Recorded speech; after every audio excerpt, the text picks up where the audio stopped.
I can't believe I did this to myself again. Okay, here we go.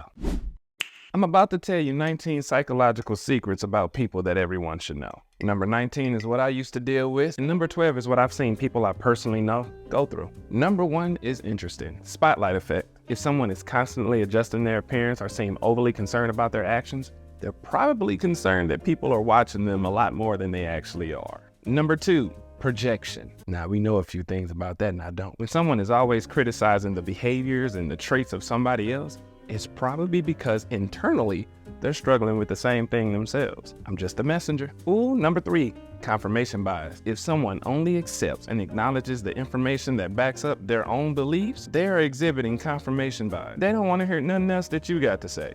You can walk away. That's basically talking to a brick wall at that point. Number 4, if a person is sleeping a lot, they're probably unhappy.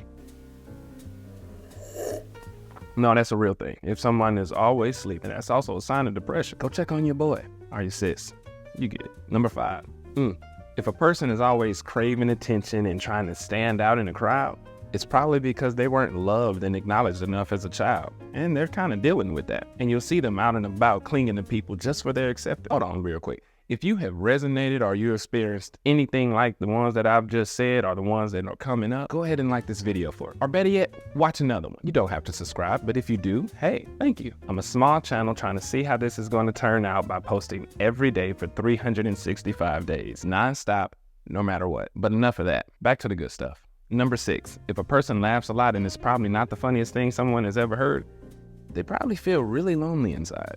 Number 7, the halo effect. Someone who instantly judges someone based on a specific trait, like their looks or something like that, is focusing a lot more on the wrong things and not their actual character. Number 8, this is a long one. Fundamental attribution error. If a person is quick to judge someone else's character flaws, but then they go around and do the same thing, but yet they're trying to tell you, oh, it's circumstantial. Oh yeah. The bystander effect. Oh, this is funny. This is basically someone that just sit there and wait for everybody else to save the day, and they don't do anything. So when there's some trouble, when there's a situation, they just sit back there watching. Nowadays, basically just got people pulling out their phone. It ain't even see something, say something anymore. It's see something, record it. Number 10, reciprocity. I'm gonna tell you right now, I recorded this about 10 times before I finally said that word right. Someone dealing with a lack of that is someone that's going out of their way to do favors, to be kind, to be helpful, to be sorrow, to show so much empathy. They're just giving, pouring, and their cup ain't even halfway full. They're acting out of a deep sense of not receiving that in their childhood or probably even in their adult life. I'm preaching with that one. Number 11, the Dunning-Kruger effect. This is when a person with just a little bit of knowledge about something act like they just know everything about the topic. They're masking their low expertise on the situation or topic and making it seem like they just know how to handle the world's problems. Fakety fake. Number 12, like I was telling you, I've seen it. I've seen this all the time. Social proof. Like I said, don't hurt me, I'm just the messenger, yes sir. A person who follows trends or mimics the group's actions, especially in uncertain situations, is likely leaning on social proof for guidance and validation. They are insecure about their own abilities and knowledge, and they fear the judgment of someone else, making them feel lesser than or just outright inadequate. Number 13, the mere exposure effect. If someone tends to favor things, places, or the people that they're just familiar with, and even for no obvious reason, they're doing it just because that's what they've been exposed to. That's what they're comfortable with. That's what they know. Number 14, self-serving bias. I've been a victim of that. Sometimes I still do it. I don't care because I'm judging myself. When someone takes all the credit for their success, but tend to blame external factors for their failures. They're afraid of taking accountability and feeling vulnerable. I've been in that situation many a time. Nobody's perfect.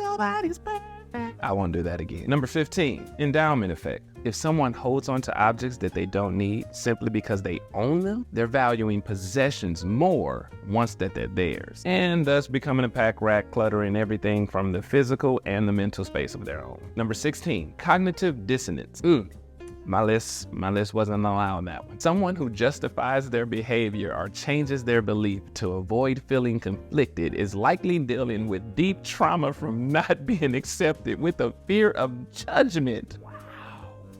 And these are hidden. Number 17, anchoring effect. Now this is when a person bases their decision or judgment solely off the first piece of information that they have. and they just run with it.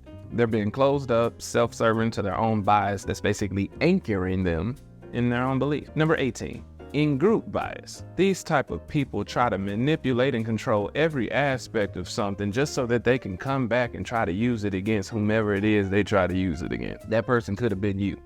You experienced that? And number 19, we're finally here. Like I said, this is one that I've dealt with in the past, and it was crazy. It was scary. It was hurtful. But we're moving past that. If a person is constantly asking you, are you okay? It's probably because they're trying to control their emotional environment. This is likely because they fear that if they don't, then that person is likely to leave, be upset, or be in some type of emotional state that they don't want them to be. And that triggers unresolved trauma such as abandonment issues, neglect, not feeling loved. But look, which one did you resonate with, or which one have you been able to experience in your life? A lot of these have come my way in my little 35 years of living. But look, that's all the time we got for today. Hopefully this either helped you and not hurt you. Be cool, be great, be mindful, and as always, see you at the finish line.